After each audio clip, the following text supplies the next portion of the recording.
Greetings! In today's tutorial, we shall cover the topic on how to update inventory feeds for your SKUs. Now, we have two processes on how you can do so.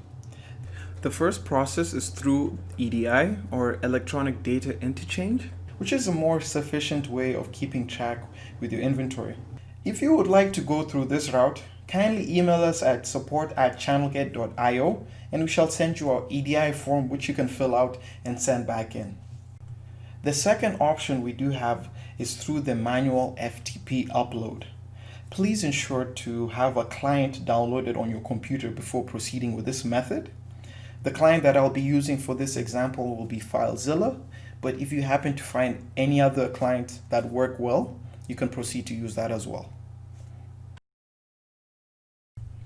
Once you have your client loaded up, proceed to go to your inventory file template. Now, if you don't have one, you can always email us at support@channelgate.io and we'll send you an example of one that you can use for your own inventory.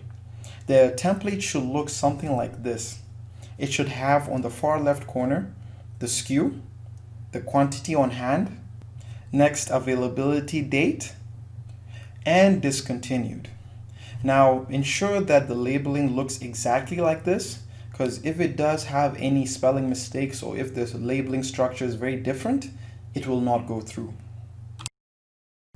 Now, I'll just go through this template file with you.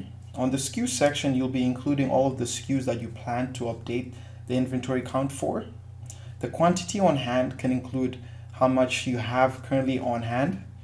Please ensure that the quantity on hand is the correct amount when filling out the template file. The next column we have is next availability date. Now, if the product is on back order, you can provide the future date of when that product shall be available. And then as on the final column, we have discontinued, and there you can say yes or no by just putting that one letter, yes for Y and N for no. One thing to note, please save this file as a CSV format on Excel for it to go through successfully. Once you've completed loading the data onto the inventory file template, go over to your client, which is FileZilla for me, and use your FTP login credentials to access the FTP Dropbox. Okay, so I'll start off with the host address, which I'll copy and paste right here, the username, and the password. And then once you've done that, go and select Quick Connect. Once you see directory listing showing as successful, that means now you have access to the FTP Dropbox folder. Now what you'll do is go down and proceed to locate the file on your computer. I have it down here below. I'll just drag and drop it over to the FTP Dropbox and you'll get a message that will prompt you on the right hand side that the transfer has gone successfully.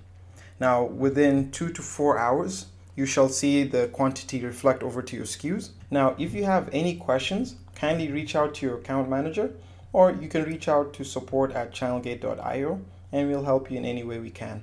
Thank you.